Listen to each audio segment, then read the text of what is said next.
Chapter 20. Miss Russell. Inspector Raglan had received a bad jolt. He was not deceived by Blunt's valiant lie any more than we had been. Our way back to the village was punctuated by his complaints. "This alters everything, this does. I don't know whether you've realized it, Monsieur Poirot?" "I think so, yes, I think so," said Poirot. "You see me, I have been familiar with the idea for some time."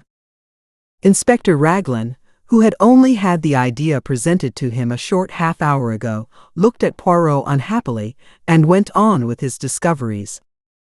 "Those alibis now. Worthless. Absolutely worthless. Got to start again. Find out what everyone was doing from 9:30 onwards. 9:30, that's the time we've got to hang on to. You were quite right about the man Kent, we don't release him yet a while. Let me see now, 9:45 at the Dog and Whistle.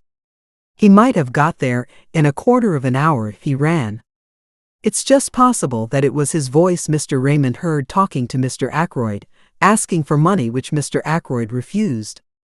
But one thing's clear, it wasn't he who sent the telephone message. The station is half a mile in the other direction, over a mile and a half from the Dog and Whistle, and he was at the Dog and Whistle until about 10 minutes past 10. Dang that telephone call. We always come up against it." "We do indeed," agreed Poirot. "It is curious.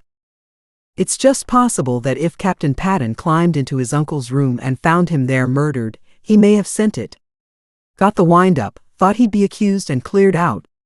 That's possible, isn't it? Why should he have telephoned? May have had doubts if the old man was really dead. Thought he'd get the doctor up there as soon as possible, but didn't want to give himself away. Yes, I say now, how's that for a theory? Something in that, I should say." The inspector swelled his chest out importantly. He was so plainly delighted with himself that any words of ours would have been quite superfluous. We arrived back at my house at this minute, and I hurried in to my surgery patients, who had all been waiting a considerable time, leaving Poirot to walk to the police station with the inspector. Having dismissed the last patient, I strolled into the little room at the back of the house which I call my workshop. I am rather proud of the homemade wireless set I turned out. Caroline hates my workroom. I keep my tools there, and Annie is not allowed to wreak havoc with a dustpan and brush. I was just adjusting the interior of an alarm clock which had been denounced as wholly unreliable by the household when the door opened and Caroline put her head in. "Oh, there you are, James," she said with deep disapproval. "M. Poirot wants to see you." "Well," I said rather irritably, for her sudden entrance had startled me, and I had let go of a piece of delicate mechanism, "if he wants to see me he can come in here." "In here," said Caroline. "That's what I said, in here." Caroline gave a sniff of disapproval and retired. She returned in a moment or two, ushering in Poirot, and then retired again, shutting the door with a bang. "Ah, my friend," said Poirot, coming forward and rubbing his hands. "You have not got rid of me so easily, you see." "Finished with the inspector?" I asked. "For the moment, yes." "And you have seen all the patients?" "Yes." Poirot sat down and looked at me, tilting his egg-shaped head on one side, with the air of one who savors a very delicious joke. "You are in error," he said at last. "You have still one patient to see." "Not you?" I exclaimed in surprise. "Ah, not me, bien entendu. Me, I have the health magnificent. No, to tell you the truth, it is a little complot of mine. There is someone I wish to see, you understand, and at the same time it is not necessary that the whole village should intrigue itself about the matter, which is what would happen if the lady were seen to come to my house, for it is a lady. But to you she has already come as a patient before." "Miss Russell!" I exclaimed. "Précisément. I wish much to speak with her, so I send her the little note and make the appointment in your surgery. You are not annoyed with me?" "On the contrary," I said. "That is, presuming I am allowed to be present at the interview?" But naturally, in your own surgery. You know, I said, throwing down the pincers I was holding, it's extraordinarily intriguing, the whole thing. Every new development that arises is like the shake you give to a kaleidoscope. The thing changes entirely in aspect. Now, why are you so anxious to see Miss Russell? Poirot raised his eyebrows. Surely it is obvious, he murmured. There you go again, I grumbled. According to you, everything is obvious. But you leave me walking about in a fog. Poirot shook his head genially at me. You mock yourself at me. Take the matter of Mademoiselle Flora. The inspector was surprised, but you were not. I never dreamed of her being the thief, I expostulated. That perhaps no. But I was watching your face and you were not, like Inspector Raglan, startled and incredulous. I thought for a minute or two. Perhaps you are right, I said at last. All along I felt that Flora was keeping back something, so the truth when it came was subconsciously expected. It upset Inspector Raglan very much indeed, poor man. Ah, poor Kawi. The poor man must rearrange all his ideas. I profited by his state of mental chaos to induce him to grant me a little favor. What was that? Poirot took a sheet of notepaper from his pocket. Some words were written on it, and he read them aloud. The police have for some days been seeking for Captain Ralph Patten, the nephew of Mr. Ackroyd of Fernley Park, whose death occurred under such tragic circumstances last Friday. Captain Patten has been found at Liverpool, where he was on the point of embarking for America. He folded up the piece of paper again. That, my friend, will be in the newspapers tomorrow morning. I stared at him, dumbfounded. But it isn't true. He's not at Liverpool. Poirot beamed on me. You have the intelligence so quick. No, he has not been found at Liverpool. Inspector Raglan was very loath to let me send this paragraph to the press, especially as I could not take him into my confidence. But I assured him most solemnly that very interesting results would follow its appearance in print, so he gave in, after stipulating that he was on no account to bear the responsibility. I stared at Poirot. He smiled back at me. It beats me, I said at last, what you expect to get out of that. You should employ your little grey cells, said Poirot gravely. He rose and came across to the bench. It is that you have really the love of the machinery, he said, after inspecting the debris of my labors. Every man has his hobby. I immediately drew Poirot's attention to my homemade wireless. Finding him sympathetic, I showed him one or two little inventions of my own, trifling things but useful in the house. Decidedly, said Poirot, you should be an inventor by trade, not a doctor. But I hear the bell, that is your patient. Let us go into the surgery. Once before I had been struck by the remnants of beauty in the housekeeper's face. This morning I was struck anew. Very simply dressed in black, tall, upright, and independent as ever, with her big dark eyes and an unwanted flush of color in her usually pale cheeks, I realized that as a girl she must have been startlingly handsome. Good morning, mademoiselle, said Poirot. Will you be seated? Dr. Shepherd is so kind as to permit me the use of his surgery for a little conversation I am anxious to have with you. Miss Russell sat down with her usual composure. If she felt any inward agitation, it did not display itself in any outward manifestation. It seems a queer way of doing things, if you'll allow me to say so, she remarked. Miss Russell, I have news to give you. Indeed. Charles Kent has been arrested at Liverpool. Not a muscle of her face moved. She merely opened her eyes a trifle wider and asked with a tinge of defiance, Well, what of it? But at that moment it came to me, the resemblance that had haunted me all along, something familiar in the defiance of Charles Kent's manner. The two voices, one rough and coarse, the other painfully ladylike, were strangely the same in timbre. It was of Miss Russell that I had been reminded that night outside the gates of Fernley Park. I looked at Poirot, full of my discovery, and he gave me an imperceptible nod. In answer to Miss Russell's question, he threw out his hands in a thoroughly French gesture. "I thought you might be interested, that is all," he said mildly. "Well, I'm not particularly," said Miss Russell. "Who is this Charles Kent, anyway?" "He is a man, mademoiselle, who was at Fernley on the night of the murder." "Really?" "Fortunately for him, he has an alibi.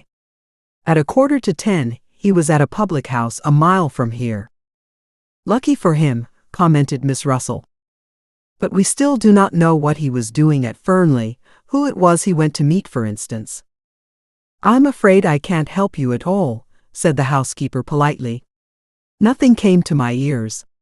If that is all." She made a tentative movement as though to rise.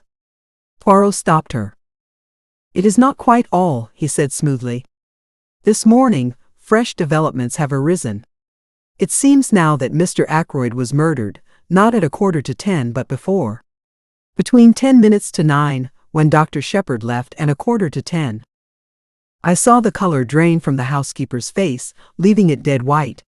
She leaned forward, her figure swaying. "But Miss Ackroyd said. Miss Ackroyd has admitted that she was lying. She was never in the study at all that evening." Then it would seem that in this Charles Kent we have the man we are looking for.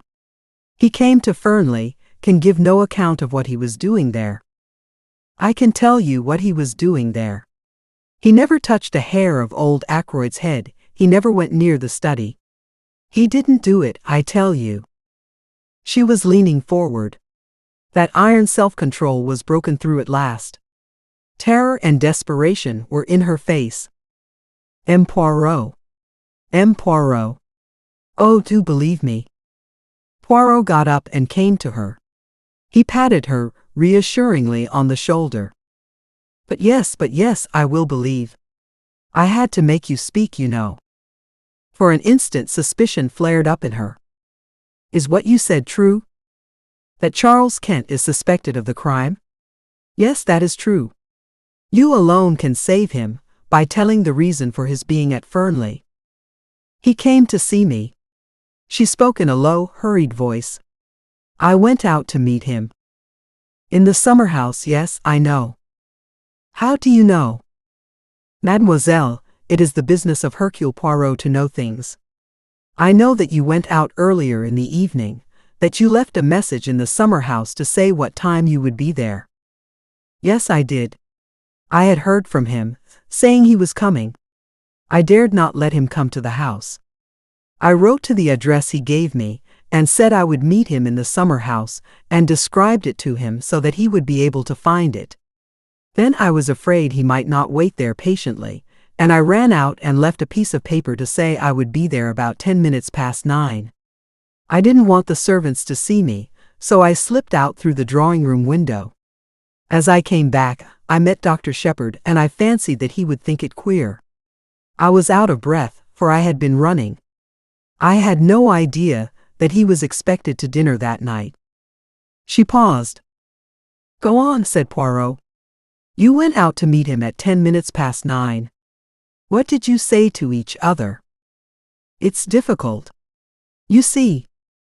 "Mademoiselle," said Poirot, interrupting her, "in this matter I must have the whole truth. What you tell us need never go beyond these 4 walls.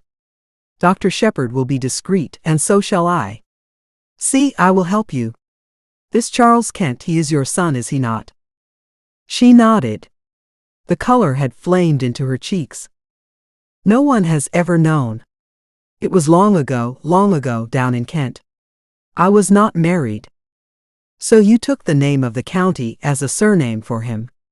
"I understand. I got work. I managed to pay for his board and lodging. I never told him that I was his mother. But he turned out badly. He drank, then took to drugs. I managed to pay his passage out to Canada. I didn't hear of him for a year or 2. Then, somehow or other, he found out that I was his mother. He wrote asking me for money. Finally, I heard from him back in this country again. He was coming to see me at Fernley, he said. I dared not let him come to the house.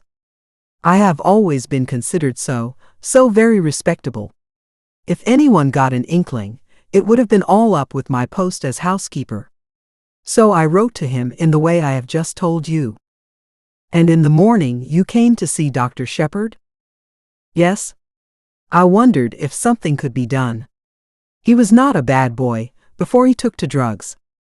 I see, said Poirot. Now let us go on with the story. He came that night to the summer house. Yes, he was waiting for me when I got there. He was very rough and abusive. I had brought with me all the money I had, and I gave it to him. We talked a little, and then he went away. What time was that? It must have been between 20 and 25 minutes past 9. It was not yet 1/2 when I got back to the house. Which way did he go? Straight out the same way he came, by the path that joined the drive just inside the lodge gates. Poirot nodded. And you, what did you do? I went back to the house. Major Blunt was walking up and down the terrace smoking, so I made a detour to get round to the side door. It was then just on 9:30, as I tell you. Poirot nodded again. He made a note or two in a microscopic pocketbook. I think that is all, he said thoughtfully. Ought I, she hesitated. Ought I to tell all this to Inspector Raglan? It may come to that. But let us not be in a hurry. Let us proceed slowly, with due order and method. Charles Kent is not yet formally charged with murder. Circumstances may arise which will render your story unnecessary. Miss Russell rose. Thank you very much, M. Poirot, she said. You have been very kind indeed. You do believe me, don't you? That Charles had nothing to do with this wicked murder. There seems no doubt that the man who was talking to Mr. Ackroyd in the library at 9:30 could not possibly have been your son. Be of good courage, mademoiselle. All will yet be well. Miss Russell departed. Poirot and I were left together. So that's that, I said. Every time we come back to Ralph Patten. How did you manage to spot Miss Russell as the person Charles Kent came to meet? Did you notice the resemblance? I had connected her with the unknown man long before we actually came face to face with him. As soon as we found that quill. The quill suggested dope, and I remembered your account of Miss Russell's visit to you. Then I found the article on cocaine in that morning's paper. It all seemed very clear. She had heard from someone that morning, someone addicted to drugs. She read the article in the paper, and she came to you to ask a few tentative questions. She mentioned cocaine, since the article in question was on cocaine. Then, when you seemed too interested, she switched hurriedly to the subject of detective stories and untraceable poisons. I suspected a son or a brother, or some other undesirable male relation. Ah, but I must go. It is the time of the lunch. Stay and lunch with us, I suggested. Poirot shook his head. A faint twinkle came into his eye. Not again today. I should not like to force Mademoiselle Caroline to adopt a vegetarian diet 2 days in succession. It occurred to me that there was not much which escaped Hercule Poirot. Chapter 21. The paragraph in the paper. Caroline, of course, had not failed to see Miss Russell come to the surgery door. I had anticipated this, and had ready an elaborate account of the lady's bad knee. But Caroline was not in a cross-questioning mood. Her point of view was that she knew what Miss Russell had really come for, and that I didn't. Pumping you, James, said Caroline. Pumping you in the most shameless manner, I've not a doubt. It's no good interrupting. I dare say you hadn't the least idea she was doing it even. Men are so simple. She knows that you are in M. Poirot's confidence, and she wants to find out things. Do you know what I think, James? I couldn't begin to imagine. You think so many extraordinary things. It's no good being sarcastic.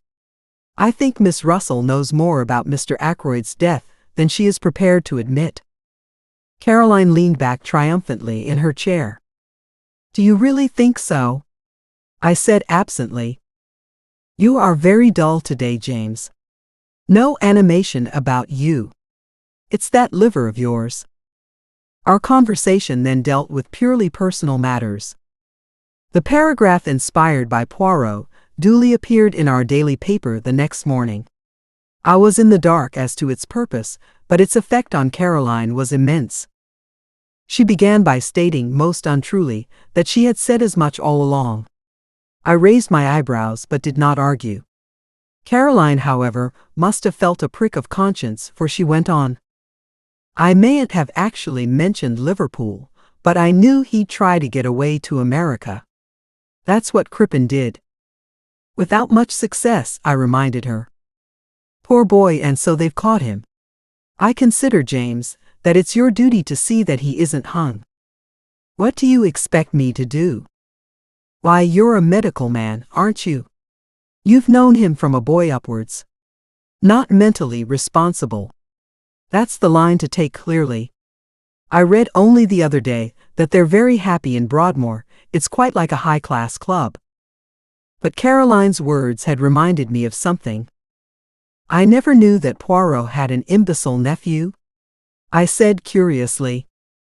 Didn't you? Oh, he told me all about it. Poor lad. It's a great grief to all the family.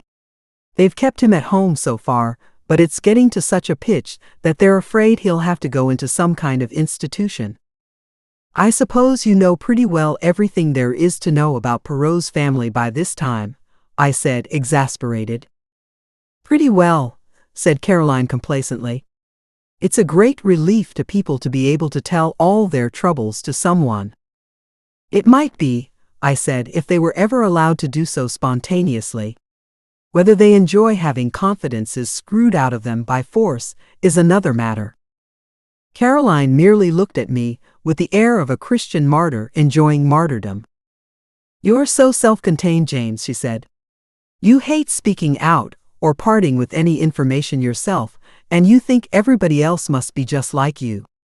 I should hope that I never screw confidences out of anybody. For instance, if M. Poirot comes in this afternoon, as he said he might do, I shall not dream of asking him who it was arrived at his house early this morning. Early this morning? I queried. Very early, said Caroline. Before the milk came. I just happened to be looking out of the window. The blind was flapping. It was a man. He came in a closed car, and he was all muffled up. I couldn't get a glimpse of his face. But I will tell you my idea, and you'll see that I'm right. What's your idea? Caroline dropped her voice mysteriously. A Home Office expert, she breathed. A Home Office expert, I said, amazed. My dear Caroline. Mark my words, James, you'll see that I'm right. That Russell woman was here that morning after your poisons. Roger Ackroyd might easily have been poisoned in his food that night. I laughed out loud. Nonsense, I cried. He was stabbed in the neck. You know that as well as I do. After death, James, said Caroline, to make a false clue. My good woman, I said, I examined the body and I know what I'm talking about. That wound wasn't inflicted after death, it was the cause of death, and you need make no mistake about it. Caroline merely continued to look omniscient, which so annoyed me that I went on. Perhaps you will tell me, Caroline, if I have a medical degree or if I have not. You have the medical degree, I dare say, James, at least I mean I know you have. But you've no imagination whatever. Having endowed you with the treble portion, there was none left over for me, I said dryly. I was amused to notice Caroline's maneuvers that afternoon when Poirot duly arrived. My sister, without asking a direct question, skirted the subject of the mysterious guest in every way imaginable. By the twinkle in Poirot's eyes, I saw that he realized her object. He remained blandly impervious, and blocked her bowling so successfully that she herself was at a loss how to proceed. Having, I suspect, quietly enjoyed the little game, he rose to his feet and suggested a walk.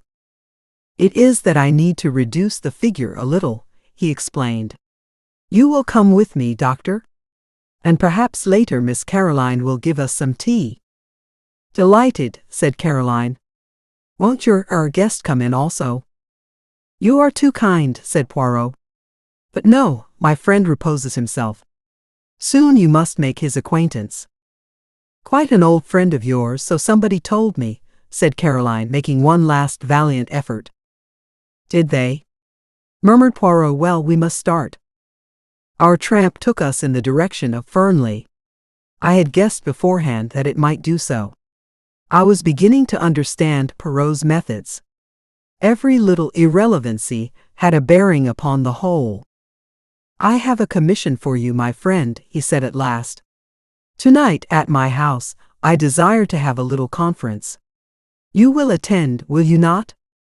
Certainly, I said. Good. I need also all those in the house, that is to say, Mrs. Ackroyd, Mademoiselle Flora, Major Blunt, M. Raymond. I want you to be my ambassador. This little reunion is fixed for 9 o'clock. You will ask them, yes? With pleasure, but why not ask them yourself? Because they will then put the questions. Why? What for? They will demand what my idea is. And as you know, my friend, I much dislike to have to explain my little ideas until the time comes. I smiled a little. My friend Hastings, he of whom I told you, used to say of me that I was the human oyster. But he was unjust. Of facts I keep nothing to myself, but to every one his own interpretation of them. When do you want me to do this? Now, if you will. We are close to the house. Aren't you coming in? No, me, I will promenade myself in the grounds. I will rejoin you by the lodge gates in a quarter of an hour's time. I nodded and set off on my task. The only member of the family at home proved to be Mrs. Ackroyd, who was sipping an early cup of tea.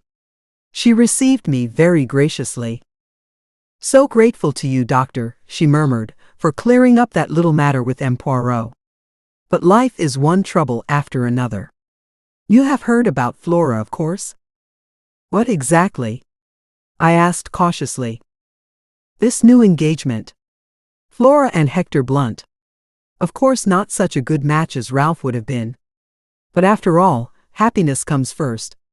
What dear Flora needs is an older man, someone steady and reliable, and then Hector is really a very distinguished man in his way. You saw the news of Ralph's arrest in the paper this morning? Yes, I said, I did. Horrible. Mrs. Ackroyd closed her eyes and shuddered. Geoffrey Raymond was in a terrible way. Rang up Liverpool. But they wouldn't tell him anything at the police station there. In fact, they said they hadn't arrested Ralph at all. Mr. Raymond insists that it's all a mistake, what do they call it, canard of the newspapers. I've forbidden it to be mentioned before the servants. Such a terrible disgrace. Fancy if Flora had actually been married to him. Mrs. Ackroyd shut her eyes in anguish. I began to wonder how soon I should be able to deliver Poirot's invitation. Before I had time to speak, Mrs. Ackroyd was off again. You were here yesterday, weren't you, with that dreadful Inspector Raglan? Brute of a man, he terrified Flora into saying she took that money from poor Roger's room. And the matter was so simple, really. The dear child wanted to borrow a few pounds, didn't like to disturb her uncle since he'd given strict orders against it, but knowing where he kept his notes, she went there and took what she needed. Is that Flora's account of the matter? I asked. My dear doctor, you know what girls are nowadays. So easily acted on by suggestion. You, of course, know all about hypnosis and that sort of thing. The inspector shouts at her, says the word steal over and over again, until the poor child gets an inhibition, or is it a complex? I always mix up those two words, and actually thinks herself that she has stolen the money. I saw at once how it was. But I can't be too thankful for the whole misunderstanding in one way. It seems to have brought those two together, Hector and Flora, I mean. And I assure you that I have been very much worried about Flora in the past. Why, at one time I actually thought there was going to be some kind of understanding between her and young Raymond. Just think of it. Mrs. Ackroyd's voice rose in shrill horror. A private secretary, with practically no means of his own. It would have been a severe blow to you, I said. Now, Mrs. Ackroyd, I've got a message for you from M. Hercule Poirot. For me? Mrs. Ackroyd looked quite alarmed. I hastened to reassure her, and I explained what Poirot wanted. Certainly, said Mrs. Ackroyd rather doubtfully, I suppose we must come if M. Poirot says so. But what is it all about? I like to know beforehand. I assured the lady truthfully that I myself did not know any more than she did. Very well, said Mrs. Ackroyd at last, rather grudgingly, I will tell the others and we will be there at 9 o'clock. Thereupon I took my leave, and joined Poirot at the agreed meeting place. I've been longer than a quarter of an hour, I'm afraid, I remarked. But once that good lady starts talking, it's a matter of the utmost difficulty to get a word in edgeways. It is of no matter, said Poirot. Me, I have been well amused. This park is magnificent. We set off homewards.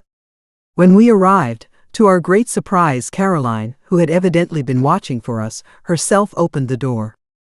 She put her fingers to her lips. Her face was full of importance and excitement. Ursula Bourne, she said, the parlour-maid from Fernley. She's here. I've put her in the dining room. She's in a terrible way, poor thing. Says she must see M. Poirot at once. I've done all I could. Taken her a cup of hot tea. It really goes to one's heart to see anyone in such a state. In the dining room? Asked Poirot. This way, I said, and flung open the door. Ursula Bourne was sitting by the table. Her arms were spread out in front of her, and she had evidently just lifted her head from where it had been buried. Her eyes were red with weeping. Ursula Bourne, I murmured. But Poirot went past me with outstretched hands. No, he said, that is not quite right, I think. It is not Ursula Bourne, is it, my child, but Ursula Patten. Mrs. Ralph Patten. Chapter 22. Ursula's Story. For a moment or two, the girl looked mutely at Poirot. Then, her reserve breaking down completely, she nodded her head once and burst into an outburst of sobs. Caroline pushed past me, and putting her arm round the girl, patted her on the shoulder. There, there, my dear, she said soothingly, it will be all right. You'll see, everything will be all right. Buried under curiosity and scandal-mongering, there is a lot of kindness in Caroline. For the moment, even the interest of Poirot's revelation was lost in the sight of the girl's distress. Presently Ursula sat up and wiped her eyes. This is very weak and silly of me, she said. No, no, my child, said Poirot kindly. We can all realize the strain of this last week. It must have been a terrible ordeal, I said. And then to find that you knew, continued Ursula. How did you know? Was it Ralph who told you? Poirot shook his head. You know what brought me to you tonight, went on the girl. This? She held out a crumpled piece of newspaper, and I recognized the paragraph that Poirot had had inserted. It says that Ralph has been arrested. So everything is useless. I need not pretend any longer. Newspaper paragraphs are not always true, mademoiselle, murmured Poirot, having the grace to look ashamed of himself. All the same, I think you will do well to make a clean breast of things. The truth is what we need now. The girl hesitated, looking at him doubtfully. You do not trust me, said Poirot gently. Yet all the same you came here to find me, did you not? Why was that? Because I don't believe that Ralph did it, said the girl in a very low voice. And I think that you are clever, and will find out the truth. And also, yes? I think you are kind. Poirot nodded his head several times. It is very good that, yes, it is very good. Listen, I do in verity believe that this husband of yours is innocent, but the affair marches badly. If I am to save him, I must know all there is to know, even if it should seem to make the case against him blacker than before. How well you understand, said Ursula. So you will tell me the whole story, will you not?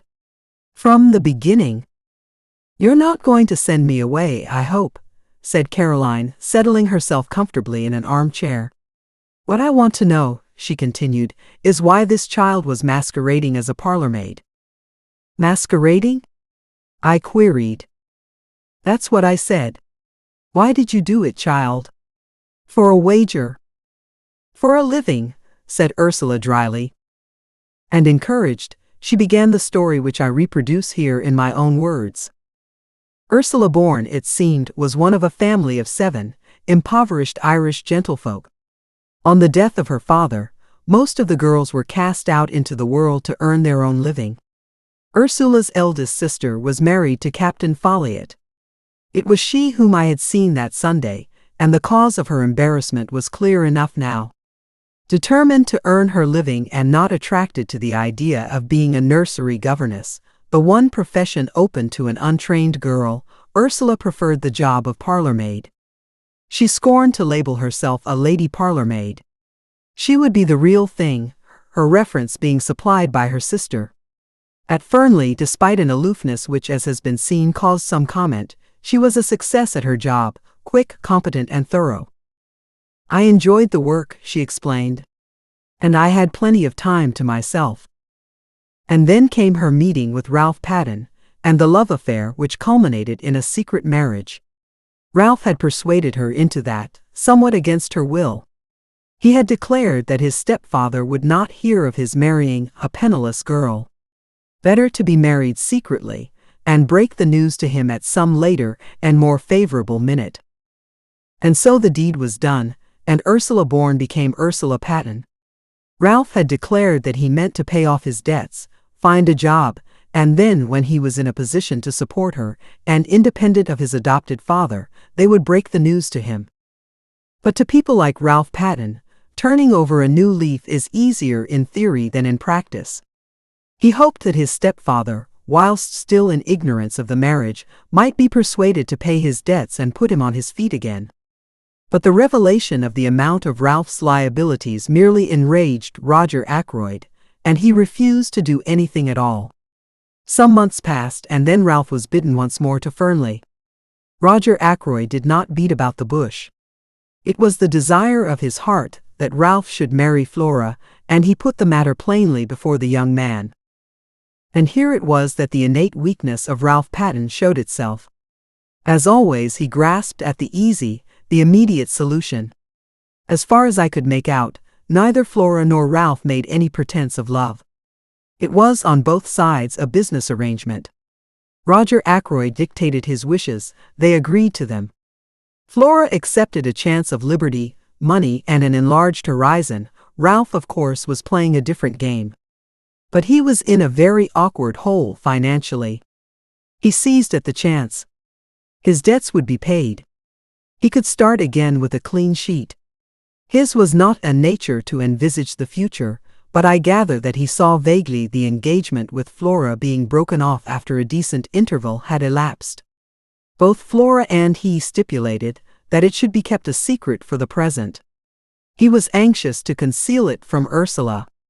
He felt instinctively that her nature, strong and resolute, with an inherent distaste for duplicity, was not one to welcome such a course. Then came the crucial moment when Roger Ackroyd, always high-handed, decided to announce the engagement.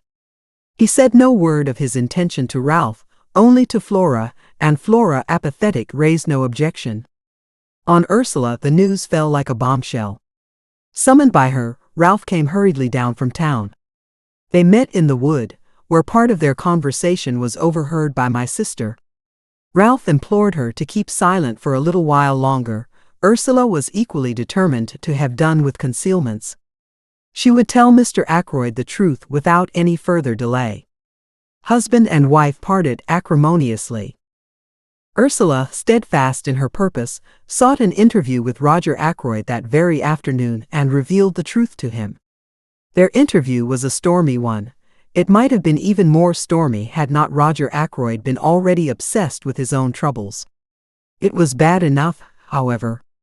Ackroyd was not the kind of man to forgive the deceit that had been practiced upon him. His rancor was mainly directed to Ralph, but Ursula came in for her share, since he regarded her as a girl who had deliberately tried to entrap the adopted son of a very wealthy man. Unforgivable things were said on both sides. That same evening, Ursula met Ralph by appointment in the small summer house, stealing out from the house by the side door in order to do so. Their interview was made up of reproaches on both sides. Ralph charged Ursula with having irretrievably ruined his prospects by her ill-timed revelation. Ursula reproached Ralph with his duplicity. They parted at last. A little over half an hour later came the discovery of Roger Ackroyd's body. Since that night, Ursula had neither seen nor heard from Ralph. As the story unfolded itself, I realized more and more what a damning series of facts it was. Alive, Ackroyd could hardly have failed to alter his will. I knew him well enough to realize that to do so would be his first thought. His death came in the nick of time for Ralph and Ursula Patton. Small wonder the girl had held her tongue and played her part so consistently. My meditations were interrupted. It was Poirot's voice speaking, and I knew from the gravity of his tone that he too was fully alive to the implications of the position. "Mademoiselle, I must ask you one question, and you must answer it truthfully, for on it everything may hang. What time was it when you parted from Captain Ralph Patton in the summer house? Now, take a little minute so that your answer may be very exact." The girl gave a half laugh, bitter enough in all conscience. "Do you think I haven't gone over that again and again in my own mind? It was just 9:30 when I went out to meet him. Major Blunt was walking up and down the terrace, so I had to go round through the bushes to avoid him. It must have been about 27 minutes to 10 when I reached the summer house. Ralph was waiting for me. I was with him 10 minutes, not longer, for it was just 9:45 when I got back to the house." I saw now the insistence of her question the other day. If only Ackroyd could have been proved to have been killed before 9:45, and not after. I saw the reflection of that thought in Poirot's next question. "Who left the summer house first?" "I did." "Leaving Ralph Patton in the summer house?" "Yes, but you don't think—" "Mademoiselle, it is of no importance what I think. What did you do when you got back to the house?" "I went up to my room." "And stayed there until when?" "Until about 10 o'clock. "Is there anyone who can prove that?" "Prove? That I was in my room, you mean?" "Oh. No. But surely, oh? I see, they might think. I saw the dawning horror in her eyes. Poirot finished the sentence for her. "That it was you who entered by the window and stabbed Mr. Ackroyd as he sat in his chair?" "Yes, they might think just that." "Nobody but a fool would think any such thing," said Caroline indignantly. She patted Ursula on the shoulder. The girl had her face hidden in her hands. "Horrible," she was murmuring. "Horrible." Caroline gave her a friendly shake. "Don't worry, my dear," she said. "M. Poirot doesn't think that really. As for that husband of yours, I don't think much of him, and I tell you so candidly. Running away and leaving you to face the music." But Ursula shook her head energetically. "Oh no," she cried. "It wasn't like that at all.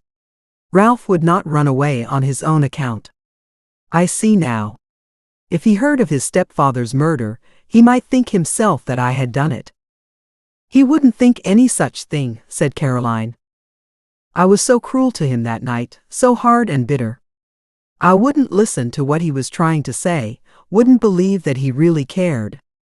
I just stood there telling him what I thought of him, and saying the coldest, cruelest things that came into my mind, trying my best to hurt him." "Do him no harm," said Caroline. "Never worry about what you say to a man. They're so conceited that they never believe you mean it if it's unflattering." Ursula went on, nervously twisting and untwisting her hands. "When the murder was discovered, and he didn't come forward, I was terribly upset. Just for a moment I wondered, but then I knew he couldn't. But I wished he would come forward and say openly that he'd had nothing to do with it. I knew that he was very fond of Dr. Shepherd, and I fancied that perhaps Dr. Shepherd might know where he was hiding.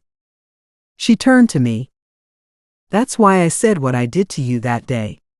I thought if you knew where he was, you might pass on the message to him." I exclaimed. "Why should James know where he was?" demanded Caroline sharply. "It was very unlikely, I know," admitted Ursula, "but Ralph had often spoken of Dr. Shepherd, and I knew that he would be likely to consider him as his best friend in King's Abbot." "My dear child," I said, "I have not the least idea where Ralph Patten is at the present moment."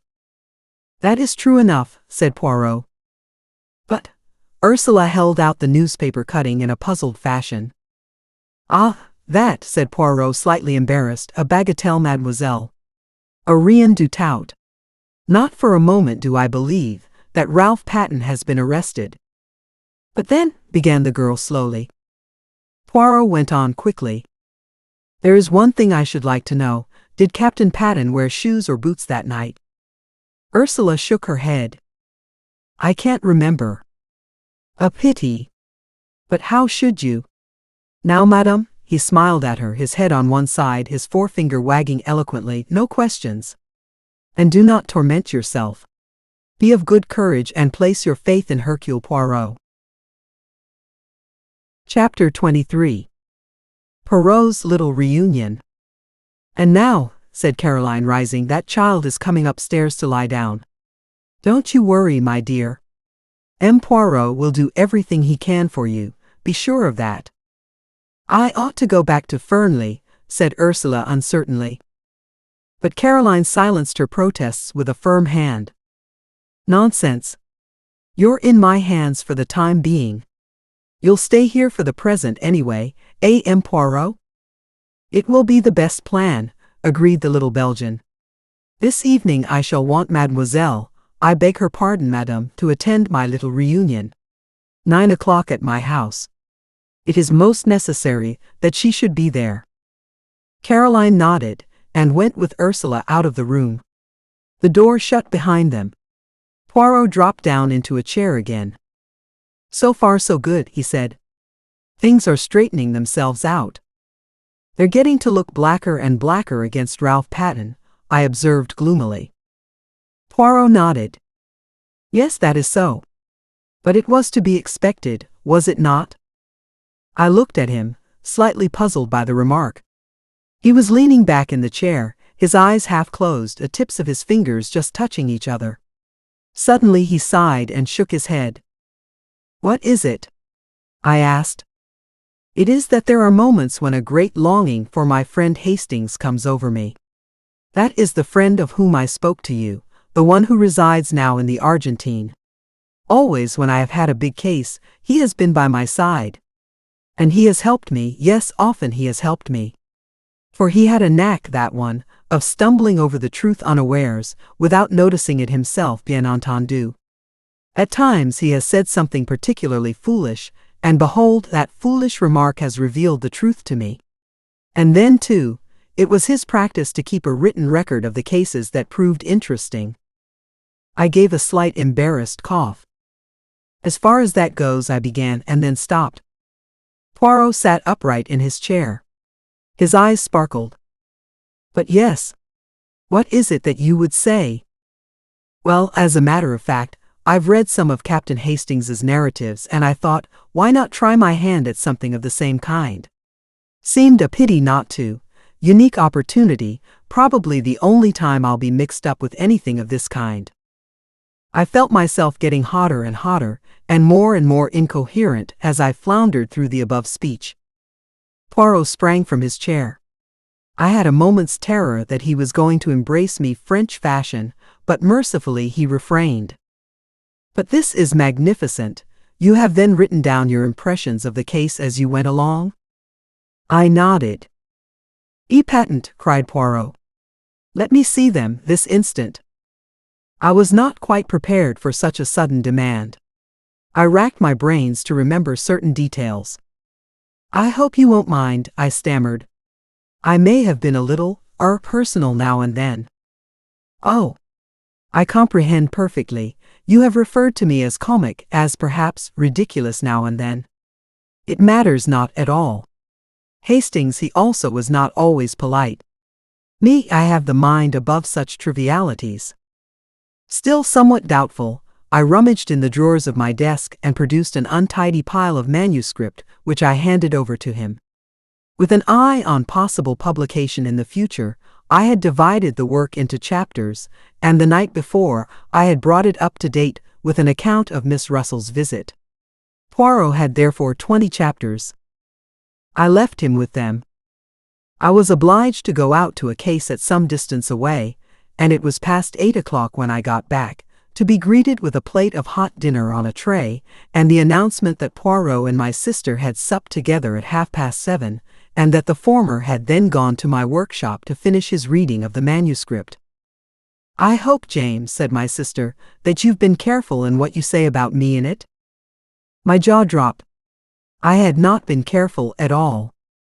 "Not that it matters very much," said Caroline, reading my expression correctly. "M. Poirot will know what to think. He understands me much better than you do." I went into the workshop. Poirot was sitting by the window. The manuscript lay neatly piled on a chair beside him. He laid his hand on it and spoke. "Eh bien," he said, "I congratulate you on your modesty." "Oh," I said, rather taken aback. "And on your reticence," he added. I said, "Oh," again. "Not so did Hastings write," continued my friend. "On every page many times was the word I. What he thought, what he did. But you have kept your personality in the background. Only once or twice does it obtrude in scenes of home life, shall we say?" I blushed a little before the twinkle in his eye. "What do you really think of the stuff?" I asked nervously. "You want my candid opinion?" "Yes." Poirot laid his jesting manner aside. "A very meticulous and accurate account," he said kindly. "You have recorded all the facts faithfully and exactly, though you have shown yourself becomingly reticent as to your own share in them. And it has helped you." "Yes. I may say that it has helped me considerably. Come, we must go over to my house and set the stage for my little performance." Caroline was in the hall. I think she hoped that she might be invited to accompany us. Poirot dealt with the situation tactfully. "I should much like to have had you present, mademoiselle," he said regretfully, "but at this juncture it would not be wise. See you, all these people tonight are suspects. Amongst them, I shall find the person who killed Mr. Ackroyd." "You really believe that?" I said incredulously. "I see that you do not," said Poirot dryly. "Not yet do you appreciate Hercule Poirot at his true worth." At that minute Ursula came down the staircase. "You are ready, my child," said Poirot. "That is good. We will go to my house together. Mademoiselle Caroline, believe me, I do everything possible to render you service. Good evening." We went out, leaving Caroline rather like a dog who has been refused a walk, standing on the front door step gazing after us. The sitting room at the Larches had been got ready. On the table were various syrops and glasses. Also a plate of biscuits. Several chairs had been brought in from the other room.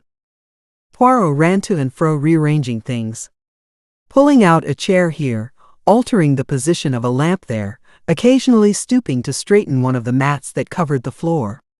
He was specially fussy over the lighting. The lamps were arranged in such a way as to throw a clear light on the side of the room where the chairs were grouped, at the same time leaving the other end of the room, where I presume Poirot himself would sit in a dim twilight. Ursula and I watched him. Presently a bell was heard. "They arrive," said Poirot. "Good, all is in readiness." The door opened and the party from Fernley filed in. Poirot went forward and greeted Mrs. Ackroyd and Flora.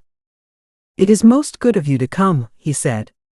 "And Major Blunt and Mr. Raymond." The secretary was debonair as ever. "What's the great idea?" he said laughing. "Some scientific machine?" Do we have bands round our wrists which register guilty heartbeats? There is such an invention, isn't there? I have read of it, yes, admitted Poirot. But me, I am old-fashioned. I use the old methods.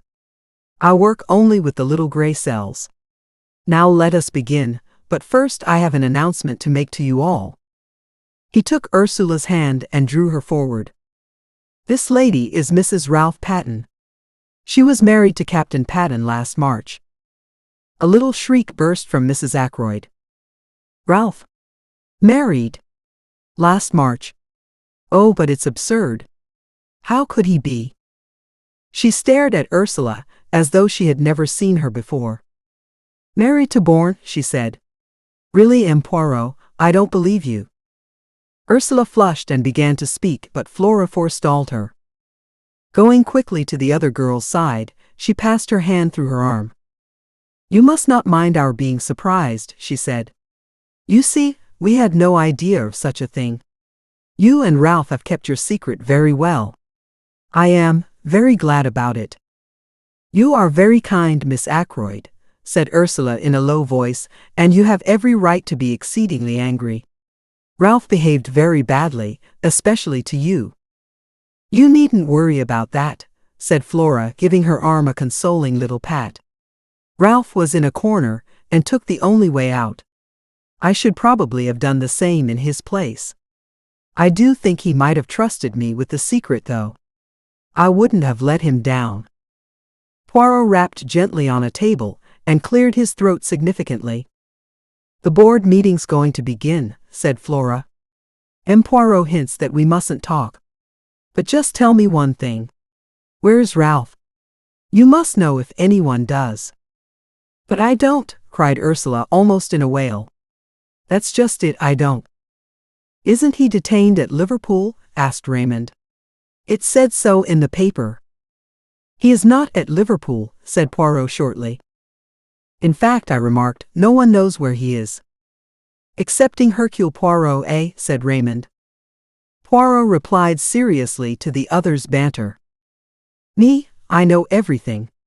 Remember that. Geoffrey Raymond lifted his eyebrows. Everything? He whistled. Phew, that's a tall order. Do you mean to say you can really guess where Ralph Patten is hiding? I asked incredulously. You call it guessing. I call it knowing, my friend. In Cranchester? I hazarded. No, replied Poirot gravely, not in Cranchester. He said no more, but at a gesture from him the assembled party took their seats. As they did so, the door opened once more and two other people came in and sat down near the door. They were Parker and the housekeeper. The number is complete, said Poirot. Everyone is here. There was a ring of satisfaction in his tone.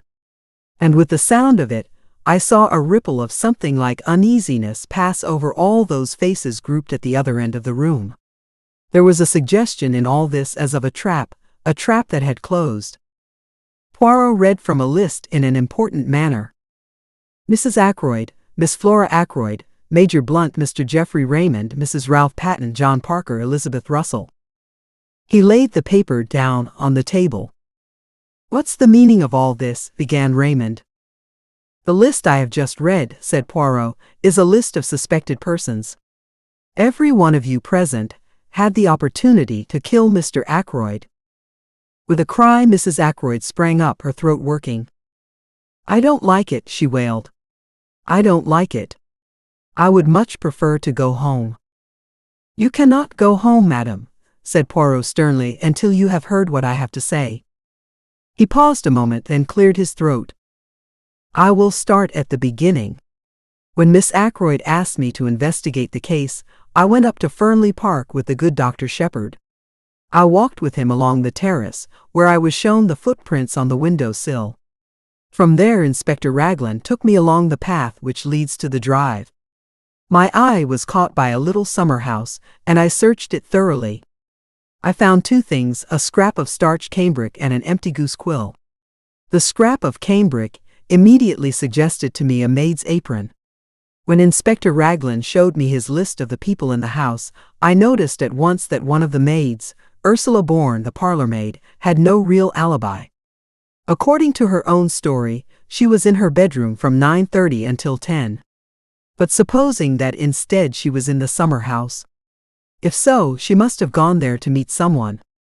Now we know from Dr. Shepherd that someone from outside did come to the house that night, the stranger whom he met just by the gate. At a first glance it would seem that our problem was solved, and that the stranger went to the summer house to meet Ursula Bourne. It was fairly certain that he did go to the summer house because of the goose quill.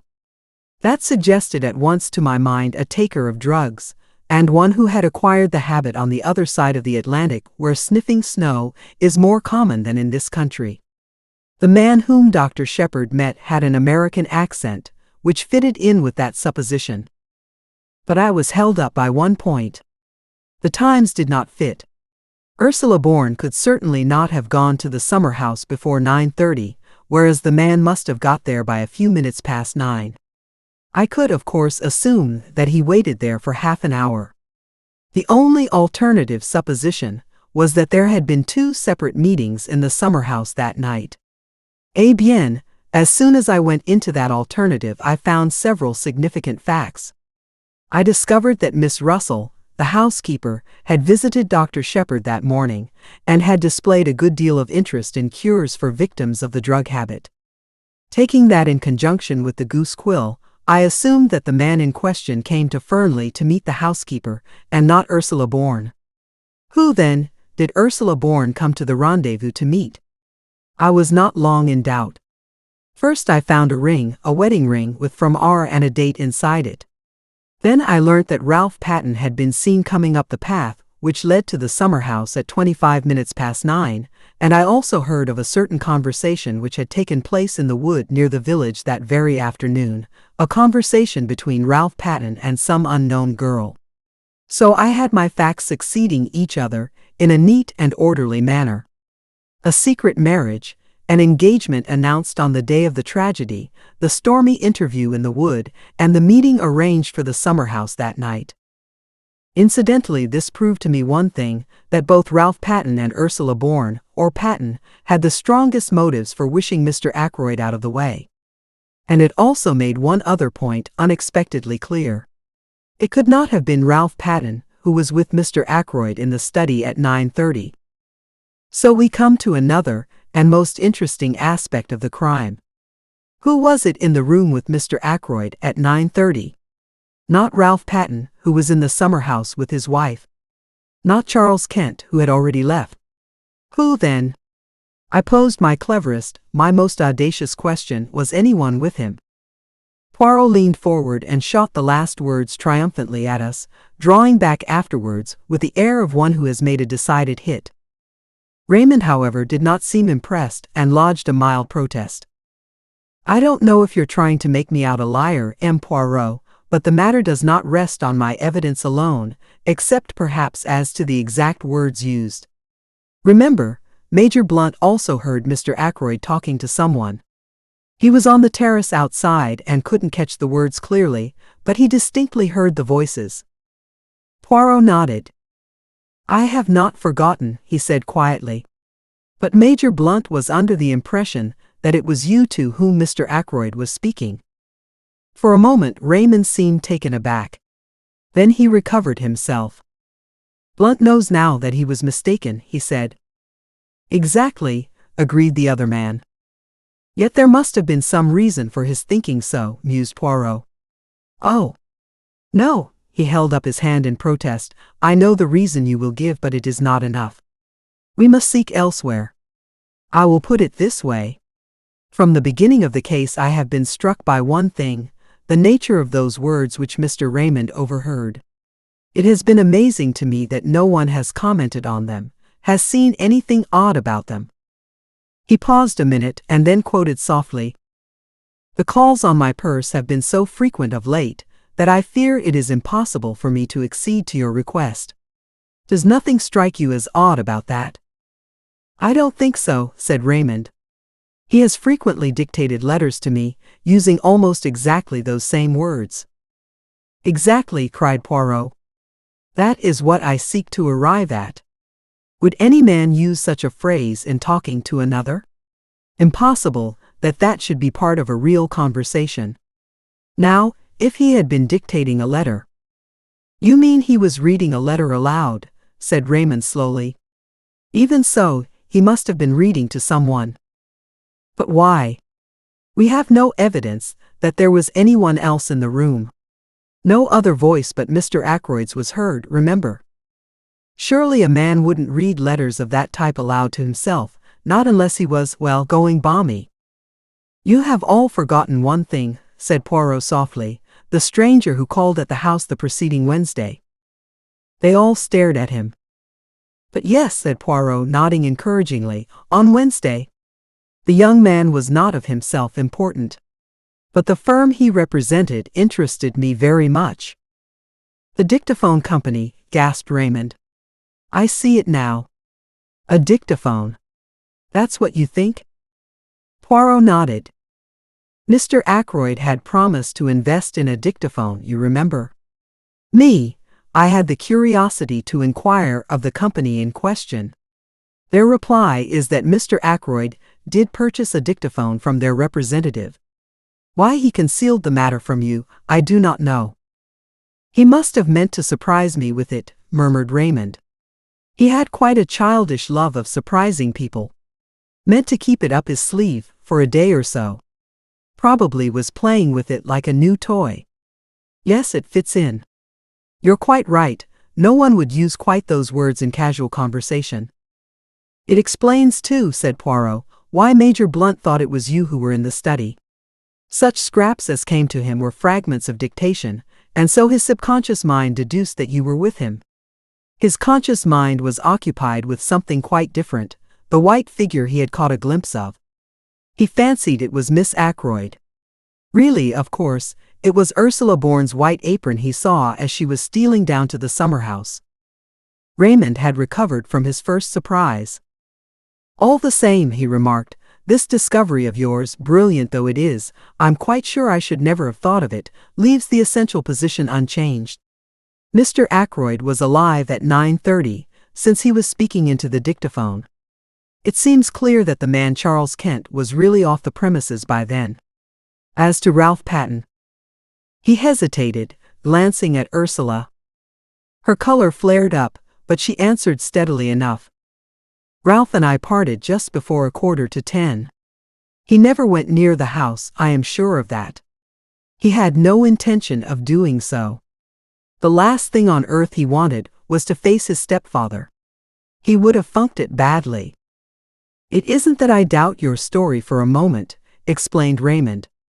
I've always been quite sure Captain Patten was innocent. But one has to think of a court of law, and the questions that would be asked. He is in a most unfortunate position, but if he were to come forward. Poirot interrupted. That is your advice, yes? That he should come forward? Certainly. If you know where he is. I perceive that you do not believe that I do know.